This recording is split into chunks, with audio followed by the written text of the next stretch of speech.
Swami Vishnu-devananda talks to a group of Indians living in the south. Hariam Tat Sat. Neither mentally or physically, I am not attached to anybody, any individual or any human being. Attachment is not there, but I love all. It's not because I am attached with a Hindu or a Muslim or a Sikh, because I see oneself. That's what my purpose in my life, to see oneself, not the body, not the labels like Christians, Muslims, Hindus, Vaishnavas, Shaivas, Shaktas, etc. These are labels. Behind the label, there's one Atman shines. And this cloth is to remind you, we have taken that pronunciation and you should be careful. So whenever, just like a soldier has that uniform, he knows he is a soldier, he must behave like a soldier. So whenever I see this cloth, it reminds me, oh, Swami Vishnu, be careful, you are right, renunciate, don't be immediately get into the Maya, do you get to the best, you got oceans, etc. So constantly it reminds me, if this is not there, this color, I would have fallen a long time ago. I will be also just a businessman. I can do lots of business. Management is very easy for me. But to manage my mind, I won't be able to do without this cloth. So I just went to marry case. I live there, and there, run away. And I don't have any attachment to all the options are there. All the people also they renounce, I give initiation. There are no penny. None of these people have any money at all. No one is performed. In America, you can't survive without a bank balance or credit. There's nothing. And if I say go here, they go tomorrow. I say okay, go to another center in North Pole. I open. I send them there. They just go there. If there is something, they will survive. Now they will still they know how to survive. That's a renunciation. So it is all in the spirit of renunciation. There is one doubt in my mind. This belief in yoga. Believe what? Yoga, you acquire a better mind, greater mind. Unfortunately, India has given yoga to the mind. It has produced so many outstanding yogis. And yet we are backward as far as management of our human beings concerned in other things, as compared to the West. That's not because of the yoga, because you are not practicing yoga. Sandhya Vandan that taught you. Look at example, go back into Bhagavatam, Mahabhagavatam.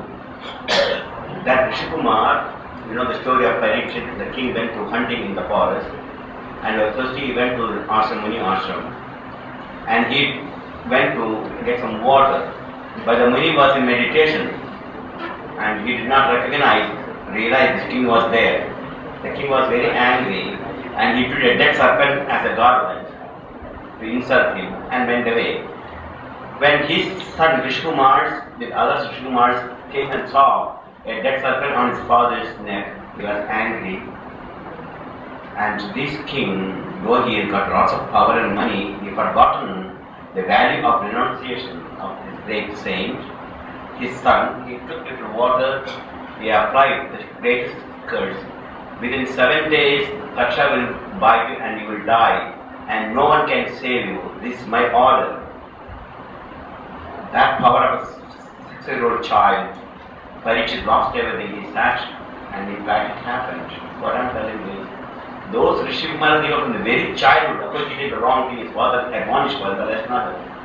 They had the power, they had renunciation, they were small, they learned that asana, pranayama, sandhyavandana, regularly they performed, and they had the power. But now you see, you only have a child, what do you give? You give a toy gun like in America, or a toy thing, like the cowboy. So you lost all of us. We are already taught Hindus. But what exactly you are doing today, Hindu? Morning are you practicing Sandhyavandan, evening Sandhyavandan? Are you going to the temple churches or anything like that really? You are not doing anything real. Occasionally because we came to Swami because I am famous in the West. Otherwise who will care a Swami's word?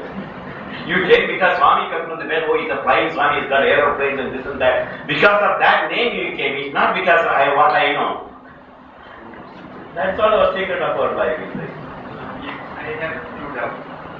One is you have asked me to manage my mind. I don't know what the objective is in life so that I should manage my mind. That is my first question. I don't like to know much about yoga or religion, but in my casual reading of the Bhagavad Gita, I have read it, I think in verse 48 of Samkhya Yoga. Yoga is the Guru Karmani Sangam Yukta Dhanitya, Siddhya Siddhya Sama Bhutta, Samatva Yoga Vichiti. So could you explain how you think you are thinking? First, why should I manage my mind?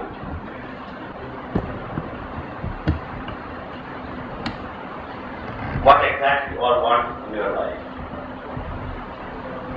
What's one thing we all want in your life? Success? Happiness. Happiness or peace? One of the things. And how do you get that success, the peace or happiness? By acquiring money? By acquiring success, as you mentioned, if I have lots of success in the business, like Howard Hughes, perhaps you must know that big millionaire, he just lived next to our retreat in Yoga in Paradise Island. And he was, 2 years he was hiding on the top of the penthouse and he put curtains around, no one could see him. He was trying to escape from the people. And then someone tried to write a biography that is official. Then he had to call some reporters and tell that it's not official, I am not authorized. There's a big story behind it. And then the reporters asked him on the phone, are you happy? Tell me, what was his answer? No. He's got billions and billions of dollars lying everywhere. He said, I'm not happy. He's afraid of germs so much. He won't touch a soap. And he will take the soap even new and use another soap to wash it before he touches the time. So fanatic, so mentally disturbed he is. He won't touch some of the Kleenex, the sheets for washing.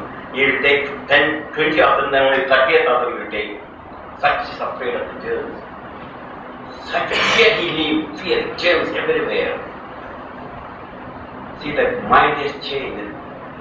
Money is there, but he is afraid of germs and dying. He won't want to see people. Another example is the Onassis. He also used to come with his big boat near the yoga retreat, and he cannot keep his eyes open. He had to put a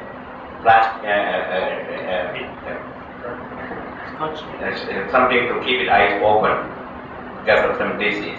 And when his son died, his only son died in an air crash, he said, money has got no meaning. He said, I got no meaning to live. Mind is completely changed. It just became despondent. Just death of his son, everything. So you think that you can get success and money and that's going to make you happy. No one has found this happiness by any success.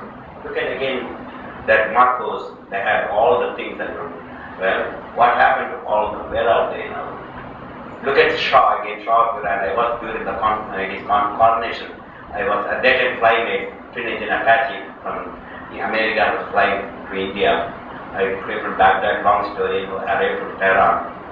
I was not allowed. First of all, they did not have a flight informations from Baghdad. They did not send. That's what I'm sneaking. Anyhow, cut short the story, I saw a ceremony.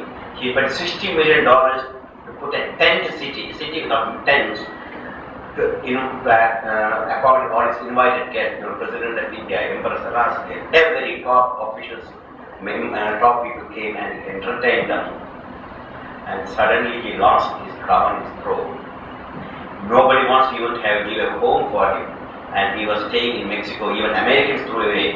And Mexico, he went and was living in an island, a beautiful island, with all the beautiful palatial things, alone with his empress, with the servants and so forth. And one day a reporter purposely went there to see how they do, how they are. So the empress asked, this empress, his wife, how do you live your life here? Are you enjoying here? She said, I'm going crazy here. How many hours I can watch television, how many hours I can swim, how many hours, I got everything there, all the servants are doing. I'm going crazy, so what I'm doing? I do my own ironing of my clothes, I wash my own clothes, I cook my own food. This way I keep my mind under control. I'm really going crazy. that answers your question? That is, if there is nothing properly to give your mind becomes such a devil, an idle mind, the devil's workshop. Because you are able to sit here, suppose if you have to sit silently for 2 hours like that, will you be able to do? You go crazy. I can sit 8 hours, 10 hours, 15 hours, 24 hours. I don't have to see anybody. I can stay in the cave alone. I can any amount. Because the peace is not outside. Only when the mind is regulated and brought under control, there can we find peace. It is not the money, it is not the matter. We also create this illusion of peace by giving various objects to the mind, like a toy to a child. With this example, we really understand what yoga, what his first question is. You have a wife? Yes. Children, family, all. And did you bring any present during the birthday for your wife? Never? You never bring any present to your wife?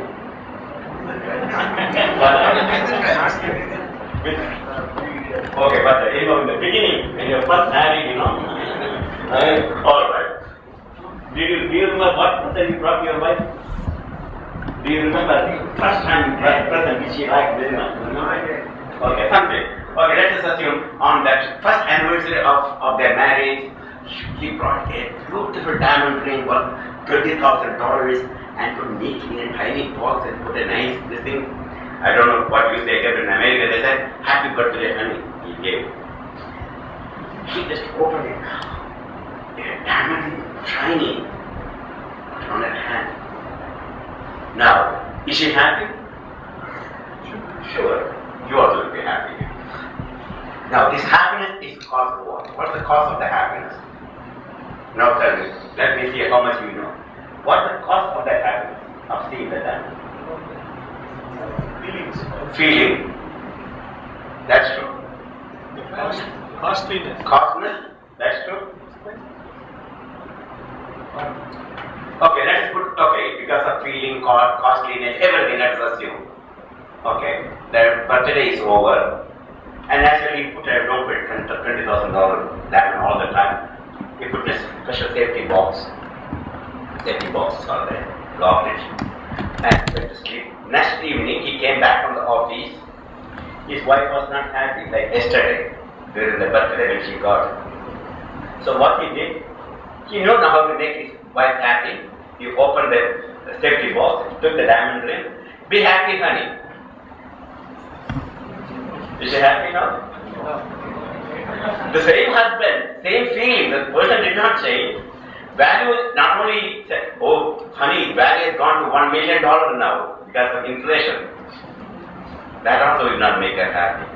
Why she was happy first day? Why next day the same diamond ring, the same husband, value itself is gone up, still all these things, till she is not happy like the first day. If you understand, you will understand the whole purpose of yoga and his question also. No, but you also you are going management, you are management. Also want another thing. Also wants another thing. No, that's different question. What happened is, now let's say that you are having the diamond ring in your life, or anything, a new thing, or a new car you got, someone gave you. Because you are a man, so you all have a new car someone just gave you today. Because of management course, graduation, suddenly your wife just brought a new car and parked there. And suddenly what you do? First of all, you forget your wife. When she got the diamond, she forgotten himself. She forgotten her problem. She may have heart problem. She forgotten heart problem, emotional problems. She's able to keep all other thoughts away. And all the 5 senses are where? Eyes are looking. Ears, smell, taste, everything is focused on that one point. No other thoughts will disturb her at that time. You ask her, would you like to eat an ice cream? What she will say? No, come on, let me look at it. That's called Chitta Vritti Nirodha, thought control. So the happiness is not because the diamond ring, she is able to shut off all other thoughts and bring only one thought and one area, all her senses. That's called meditation. Next day, he knew he brought a big coat or a big sari. Temporarily there will be. So you go on give various objects to your mind every day. But doesn't matter what objects you give, you take a paper and pencil, write. If I have such and such things in my life, I am going to be happy. Tell me. Anyone can say, when you will be happy, write anything you want. You will be satisfied? Because you are not looking finite things. You are fooling your mind with finite diamond rings and cars and this and that and success. One success you get it, you are second success and third success and 1 million, 10 million, 100 million. There is no end to it. So the yoga master said, it is not things outside, it is your mind. Instead of focusing on the diamond or objects, just focus within. You get everything. And that's the first question. Okay. Second question is, again, what was that? The slow is yoga? Yoga is the Guru Karmani Sakas Krishna Samattam Yoga Muchare. Yoga is one of the different definitions are there for yoga. One of the definitions is yoga samattam muchare. Yoga is the balanced state of mind.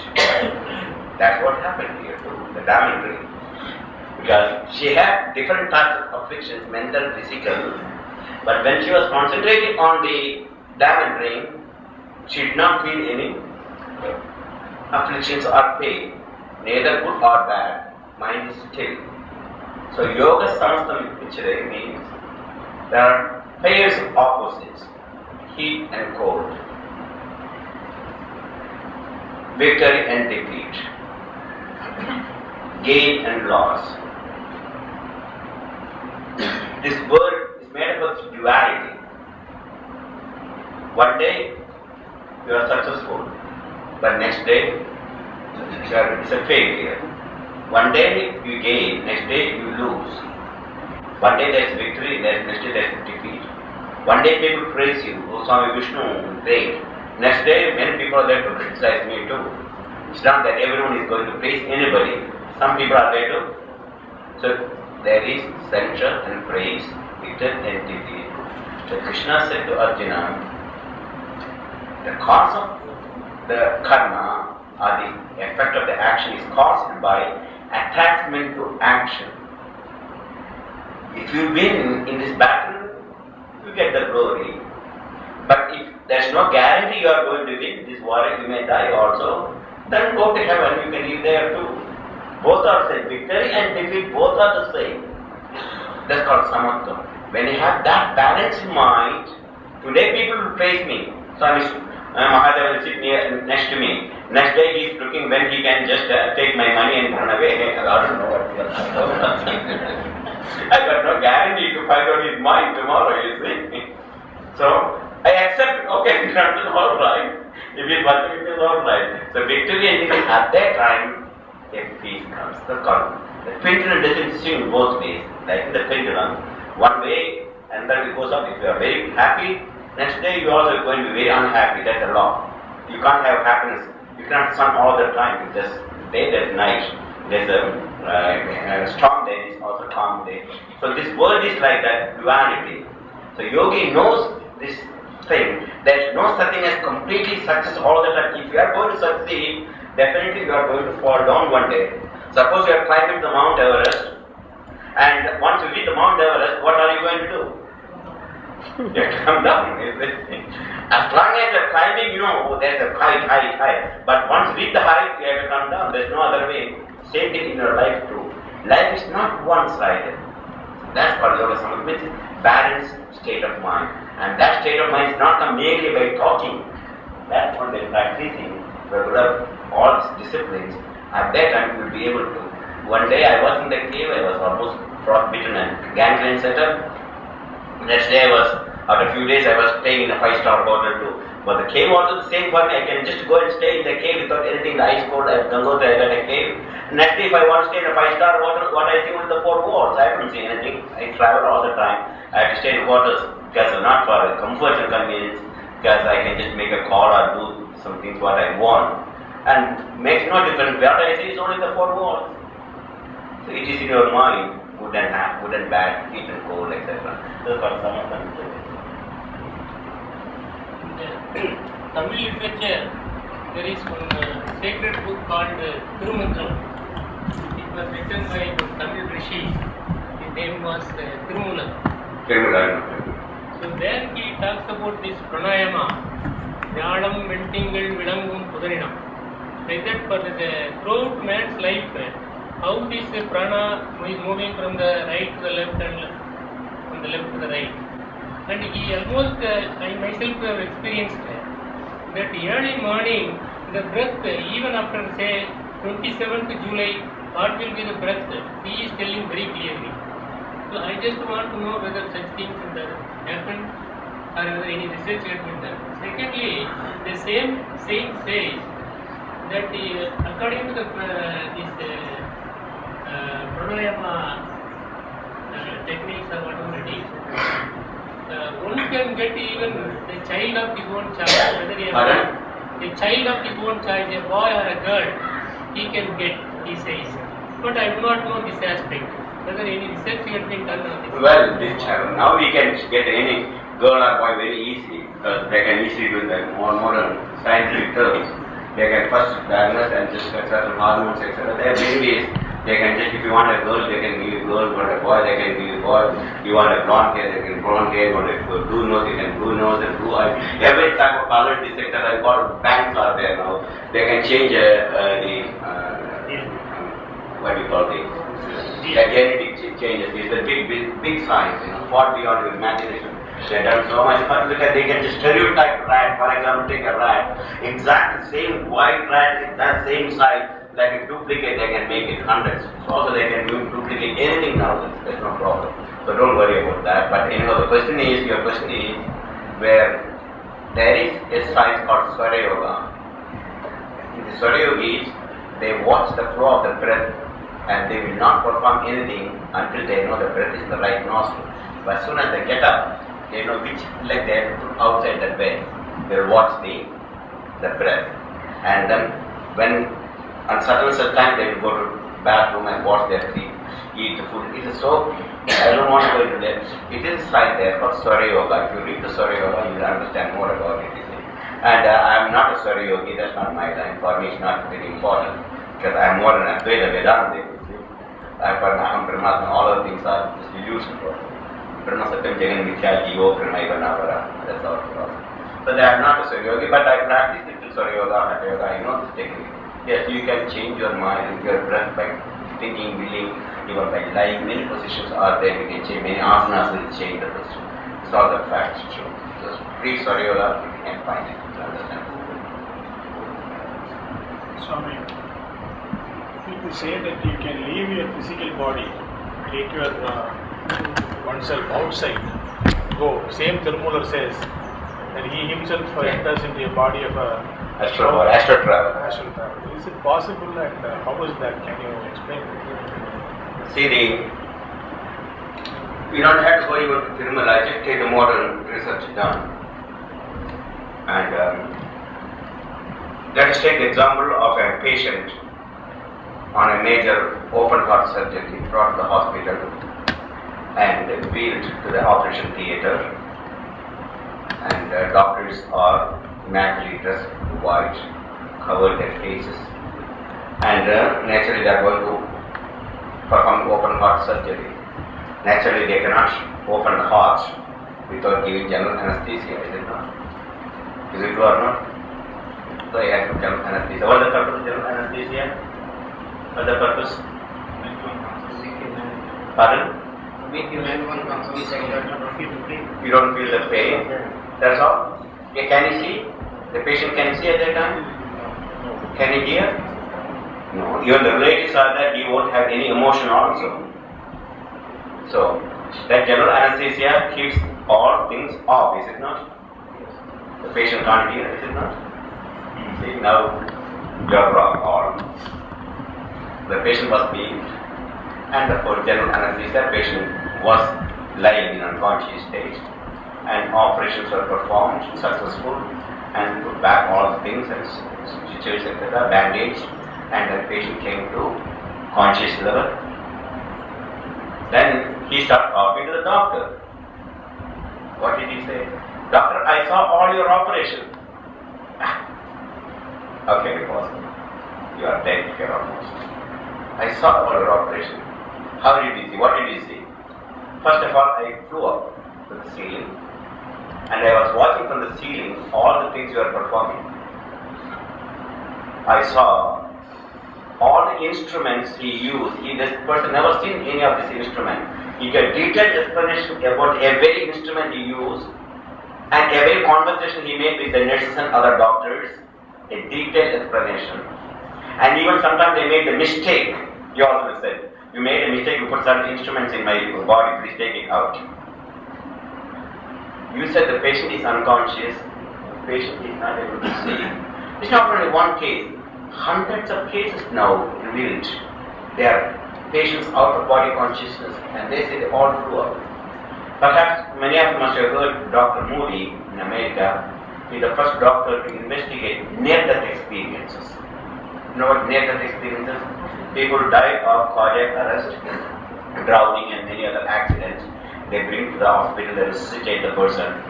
And the person's all vital signs are gone. There is no pulse, no heartbeat, no pain, nothing. And they resuscitate the person.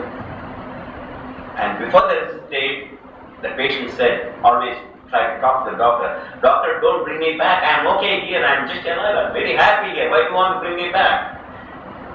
Invariably, all the people resuscitated, they're very unhappy to bring back into their life. That we had a wonderful happening. Why you have to bring me down? And I was trying to inform you, but you didn't hear me. Anyway, that's all right. Secondly, he gave the description of what happened after death and how his astral body flew up and how he was met by some of his relatives who was born again and how they said your time has not come, you have to come, go back, etc., etc. And so on. And read that book. People who never believed in astral body, that reincarnation, saw the people. Even Dr. Moody did not believe anything after this time because he's just a doctor.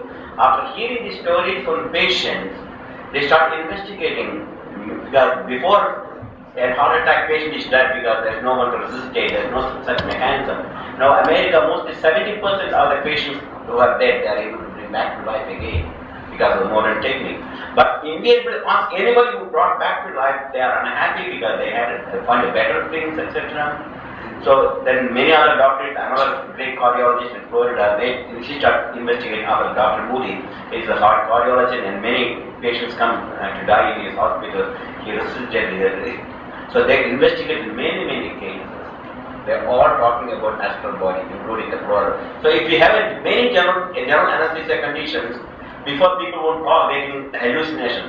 But now doctors will say, during the operation, don't talk, patient will hear. So it is possible, now you don't even go to meditation to get those things.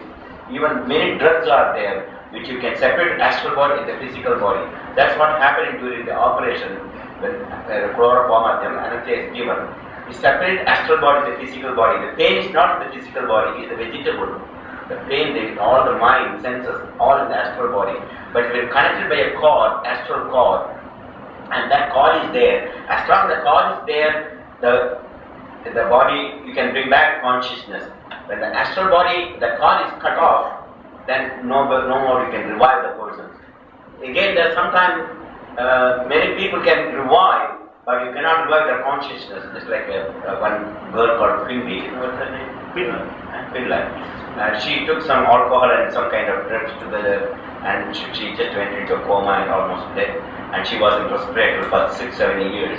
All vital signs are gone. They are kept alive 7 years by intravenous feeding and oxygen mask and all those mechanical things. She was unconscious. They could not revive her conditions. Then at last their parents were so much suffering. They went to the court. Please remove all those gadgets so that let her die naturally. They removed her, all those gadgets, till she started breathing and living in that condition, unconscious condition. So what happens is the energy coming to the physical, astral to the physical, is so limited.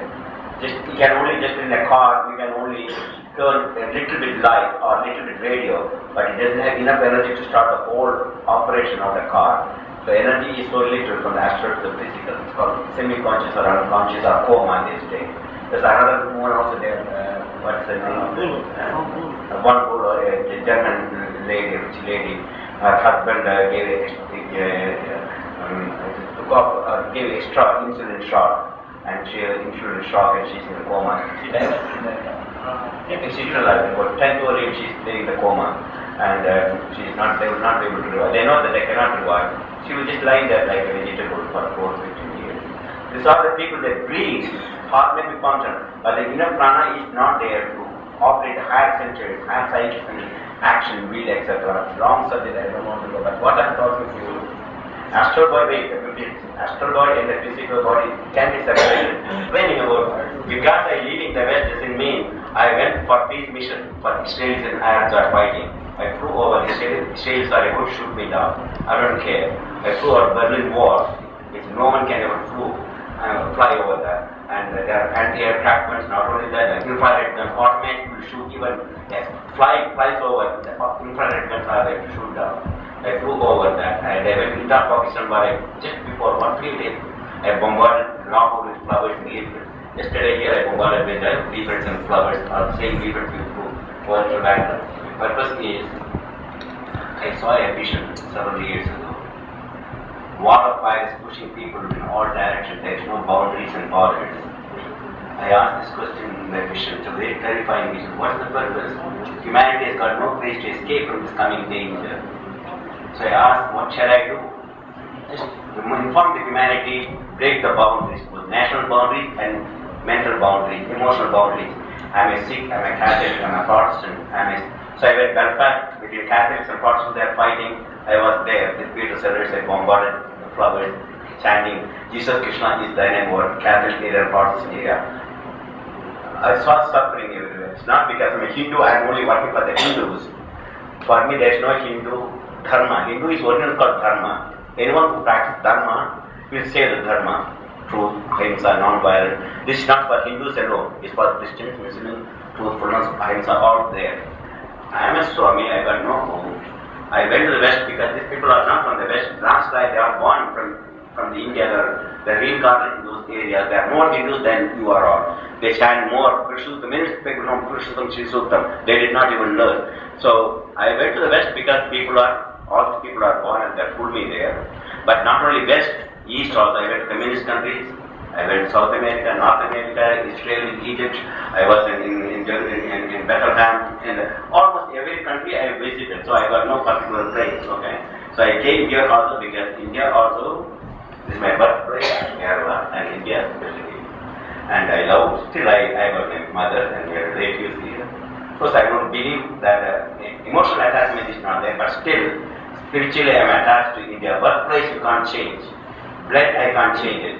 My mother I can't change it. My father I can't change it. And so I came here to meet the people whom I know and bring what is necessary to save the world. India is long time before all religions, Christians and Muslims all came. There's only one Hindu here. And even Christianity came before Jesus. 5,000 years ago, we are talking about Brahmastra, Agnyastra, Varnastra, if we follow, you know. And the missile age just started, you think. That's only modern religious people think the religion started about 2,000 years ago. For Hindus, we got ages and yugas. When Lord Krishna left the very day, Kali Yuga came, end of the Dwapara Yuga. Ramayana took place in the previous Yuga, not in this Yuga. And at that time, geography is different. Earth is moving in different directions. India was not the same condition geographically. There was the Himalayas only just came recently. There was water over the Himalayas, and slowly subcontinent India moved toward the north subcontinent of Asiatic continent and heat. At that time, Himalayas came up. So California is going north, so it's not belong to America, and the entire North American continent of the North America is going south, and what the California will end up. So changes took place several thousand times. And if you just go back into our Bhagavatam, you will say there's only one continent called supercontinent. No one believed it, but now scientists say that, you know, Jambu Devi. Even if you just go into mantra, when the priest offer the mantra, they will repeat this. Jambudvipe, Bharadashe, Bharadakante. They said there was only one Dvipa, Jambudvipa, and that was, scientists thought there was only one continent together, and then continents start moving out because of the crust is moving. So Australia moved away, Antarctica and Australia, Antarctica and South America are one together. They all moved separately. So Africa and America, they are separated. All this happens in this, and it's written in our scriptures, all these continental separations, etc. So go back in Advaita Devi Israel world, also Brahmastra. I mentioned that there's the only scripture in the world, only our scripture said there was radiation. And the earlier days I used to read Bhagavatam, etc., Ramayana, and I could not understand what Brahmastra, Varnastra, and how Ariel was. Suddenly, Indrajit's son, Ravana's son, went up in the cloud and started sending missiles from the clouds. It was just all just hallucination. But now it is not no more because sending missiles coming from the stratosphere to the clouds, they can send it to radar. All this becomes so easy. We never understood that. Trishingu Loka, that Trishingu is still orbiting somewhere. Perhaps you know the Vishwamitra made a special spaceship for Trishingu and sending up, and he's returned the power millions and thousands of years ago. People think that we are living in the car, that Trishingu is still orbiting somewhere. I can quote so many scientific facts in our Mahabharata. So I took this simple story about the Chernobyl, where the radiation destroyed thousands and thousands of mothers, children in the womb. And they all asked the governments made them to abort their children. So 10,000 mothers had to abort their babies. Otherwise they are going to have cancer when they are born or some deformities. And a small accident. But this just happened recently, we know that. We believe in radiation now because they see. But in Bhagavatam time, Ashuddhama did the same thing. Missile, Drona, the Acharya of both Arjuna and Ashuddhama, his son. He taught only Ashuddhama, his son, one aspect of the Brahmastra, how to discharge. He did not know how to control the energy back. Because he knew his son is not so developed. But still his affection to his son, he taught Brahmastra to his Ashuddhama. Generally they don't teach these techniques. But Arjuna was well developed, so he taught both how to discharge this energy and how to get it back. Well, at that time when I read, just some kind of someone's imagination. But now it is not so more.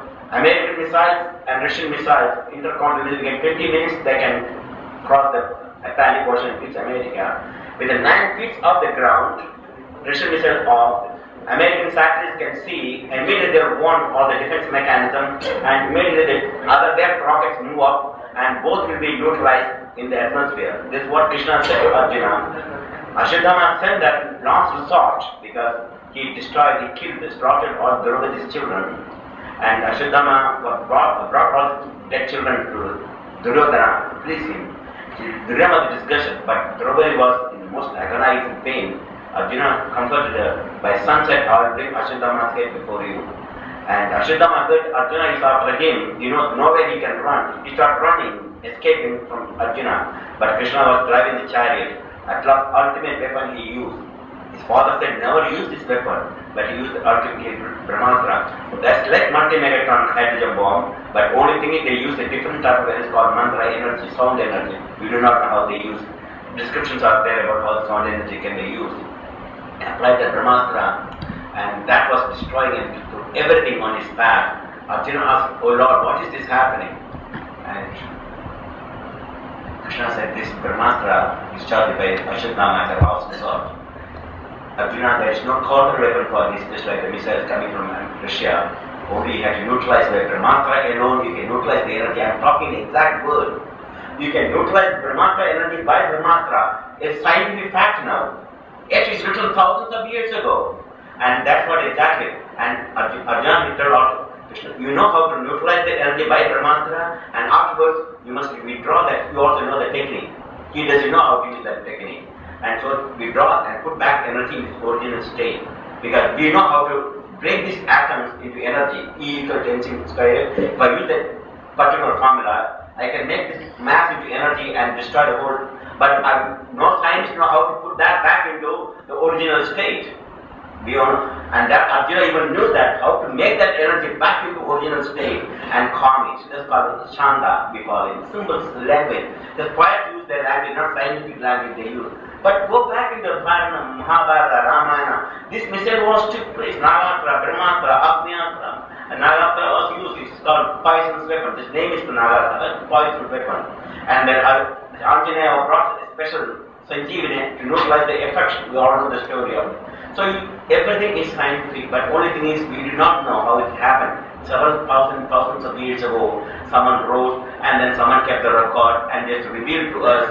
We are living the highly age thinking we know little hydrogen bomb, atom bomb. They know more than that, you see. So I am telling about that. No way we can escape the coming destruction of the planet Earth unless God himself has to come. I am talking about the fact. America and Russia possess about, they have enough nuclear bombs to destroy this world 40 times. And what they have called disarmament means, the America says, don't destroy us 20 times, 40 times, we destroy us 20 times, we will destroy also 20 times. What type of mathematics is there? How many times you can destroy a person? So that's not the truth. So there's nuclear terrorism is going to take place. Washington, New York, even New Delhi is in danger. And what are you going to do? Your army can help you, your air force can help you. I'm not talking about India, the whole planet is in danger. That's why there's only one energy, like Sudarsana energy, which protected Uttara's womb. Krishna, after that, Brahmastra, Uttara's womb was destroyed by the radiation, Brahmastra. We never knew that, but it's written in the Bhagavatam. And Uttara runs after getting the radiation and the Brahmastra radiation. Krishna went into her womb with the Sudarsana energy, he neutralized this energy. Well, if you want to call it mythology, we call it mythology. For me, when I analyzed Chernobyl and other things, etc., there was mythology took place and they knew all the missiles and radiations were not just new, read everything. And so I tried to use only one energy, we can save the world, is attraction and and that's not because the Christians or Hindus or I'm talking the universal mantra that Supreme Narayana, his energy must come to save this world, save our planet. I'm not talking any one group or say the Christians or Americans or Russians or Hindus, save the planet. That's my purpose of that. Please read it and help us and read that back behind clearly. And still if you don't understand, read the chapter on Bhagavatam about how the Brahmastra was applied and read all those things. Thank you all.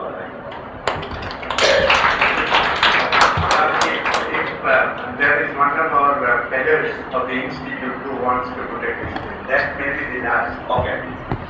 That may be the last. That will be the last. With your permission, that's why I say. Swami said that the knowledge is within oneself. Now, knowledge is not absolute, it is something about a thing which is outside. It may be about one or more than essences of that particular thing. You gave a very good example of this tube light. Tube light has got innumerable essences. I as a person, knowledgeable person, as an illusion knows that I know about 100 essences of this, height, weight, its glow, color, etc.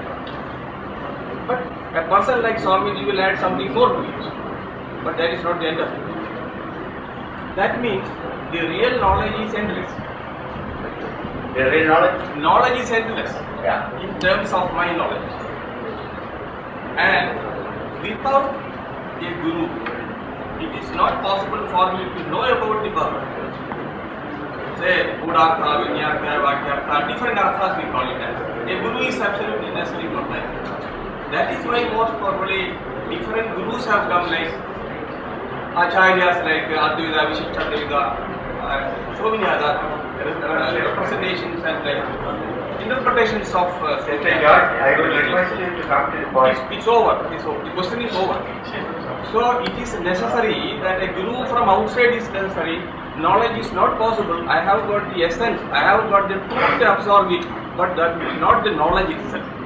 Okay. Jnana Swarupa and Jnana Vritti. Knowledge, Jnana means knowledge, Jnana Swarupa and Jnana Vritti. Jnana Vritti is outside, Vritti means ways, knowledge of the objects. That's endless. That you need teacher. If I want to drive a car or pilot a plane, some teacher must be there to teach me. Jnana Swarupa is the knowledge of the self. When you have the knowledge of the self, you know everything. That's called universal knowledge. In both cases, a teacher is essential for both Jnana Swarupa and Jnana Vritti. But many of the knowledge, like Jnana Swarupa, Jnana Vritti, we also acquired in the past lives, not only in this life. A guru comes and by hearing a lecture, certain people are immediately able to understand the lecture. Others take that subject maybe more several days. This we all know that. All the students are not same bright for hearing one lecture, but some immediately can understand. Others take long time, mathematics, chemistry, anything. Because those knowledge we already have in the past, Jnana Swarupa, when you hear a lecture or go to a teacher, suddenly it comes from the subconscious to the conscious mind. That's why he's a bright, brilliant. Like there are many childhood prodigies are there, and they are able to play violin without learning anywhere. In Carnegie Hall in New York, one child, a 12 years old child, performed solo violin without learning from anybody. And one of the person who was audience was Stephen Mehta. You couldn't believe it, a 2-year-old boy without having anywhere. How did he get this knowledge without any teacher? That's called, he has got the memory of the past, suddenly to some contact sufficient, one hearing. Same thing, I'm not like going to my own life. I saw that Sadhana Tattva crumbled sheet, I opened it. It's as if some kind of churning in my subconscious mind. I want to see this Swami, wherever he is. And when I looked, I had 2 minutes. I looked at him, I went away. Second time and came up and so on stories or they read my yoga life. I given we have to yoga life lead for him. In the center I just give my day years with master, please read it. And he made me, I was only 18. He made me a Hatha professor without learning anything. You are going to the Hatha professor. I said, I don't know anything. Everything will come to me. In fact, my education is only a bit high school. I went to army. I didn't have anything else. But anything regarding science, chemistry, my school subject was chemistry and physiology. But I don't have once only in school. They will only talk one thing about chemistry, one lesson, one. I never study. I can get 100% mark. If there's any scientific nature. Suddenly it will come up. I hear one lecture, oh my God, I know all those things. That is way. So we are not just bright and blank. Many of you have many knowledge from the past Jnana Vritti, which can be inspired by a teacher, by a lecture, or by something, one sunset, or a fallen tree, like Newton. He was sitting on the tree, and apple fell down. Many people saw the apple was falling down, but one person apple fell down. Newton, he asked the question: why did the apple come down? Why did it not go up? See, you all saw the apple falling. You never asked that question. So that's called intuitive experience. Knowledge is within us, you see. But Jnana Swarupa, you have to have training. And that a teacher initiate. But you can go to a teacher, he will touch. But if your mind is not purified, nothing will happen. So you have to purify your mind. That with same humility, you approach a teacher, and the teacher can awaken your consciousness, but you have to work. Nobody can give you this knowledge. Knowledge is within you, are that knowledge. Tattvamasi, you are that knowledge. But teacher says, aspire to Tattvamasi, Aham Brahmasmi, we realize and we practice and realize through our own effort. Teacher can just ignite the fire. It is just like a firewood is there, the firewood contains the fire. But we can't use that fire because it's not ignited. And so, teacher is like igniting that fire, the small kindling wood. He will ignite little bit fire and the big fire will catch fire and slowly, bigger and bigger, the fire will become bigger. So your knowledge, teacher is only trying to ignite it through initiation. That's called approaching the teacher. And then we have to practice the technique he gives and then he will reach that highest stage one day.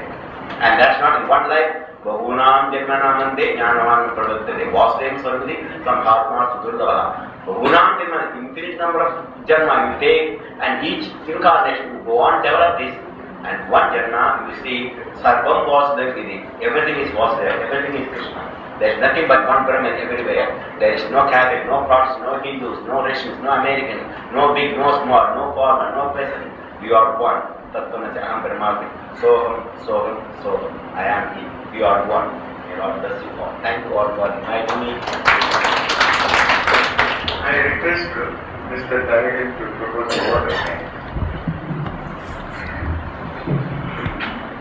I am here to propose a word of thanks to Swamiji as well as the audience who are assembled here to make this program a success. At a very short notice, while Swamiji was very busy with his visit in Kerala for a week's time, we thought it appropriate to have him here and a kind of lecture, enlightening lecture on yoga for an hour or two. He was kind enough to accept it and he has come. Swamiji, on behalf of the Institute and on behalf of the audience, may I extend my hearty thanks to you at this moment. Now, I would request our President to present a memento to you in sweet memory of your visit to our Institute.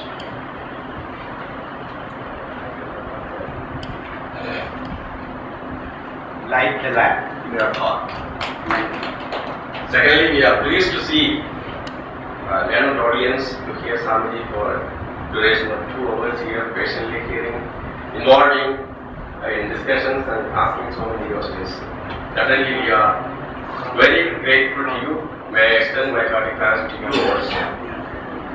Major Balakrishnan Nair was one of the people those who helped us in the endeavor to bring Mr. Swamiji here and to have his session here.